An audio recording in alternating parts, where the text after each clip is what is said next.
So what's up guys? Ano naman tayo? Nag-aantay na naman tayo ng gawa. We are hunting yun yan. Alam nyo, share ko lang sa inyo guys. Share ko lang sa inyo yung konting tips. Pag nagne-negosyo ka, parang alam nyo yung larong COC. Diba sa una yung COC is maliit lang.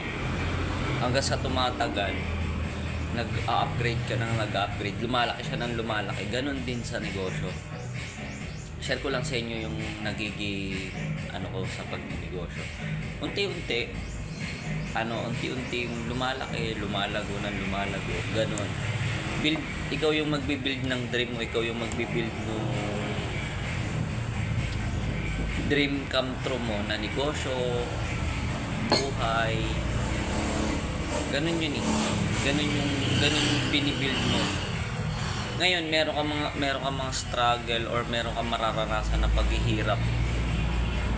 For example, parang pag inaatake yung yung clan mo or yung house mo. Basta yung tawag sa COC. Yung binubuo mong clash of clans, mga build. Ganon din yung nangyayari sa negosyo mo. Kumari meron kang mga struggle. Yung kalaban mo kasi dito guys is yung unang-una pagsakto lang yung financial mo, yung budget, iisipin mo kung paano mo magkakaroon yun. Iisipin mo kung paano palalagawin yun.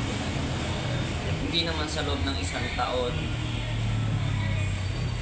malago na yung negosyo mo. Hindi ganun yun.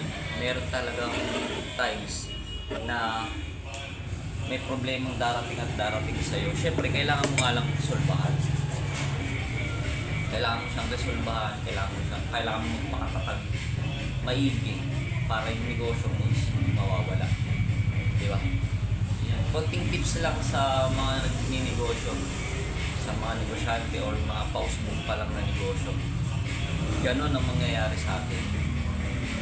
Ganon ang nangyayari. Kaya, lagi ko sasabihin sa inyo, laban lang. Keep up the good work guys. Sa mga nag-uumpisa pa lang, katulad ko. Bago pa lang ng negosyo natin, 1-2 years. Swerte na natin guys kapag merong sa atin kung merong magpapahiram or mag-display ng mga parts. Sa lahat ng mga makakapanood nito, nag-accept po tayo ng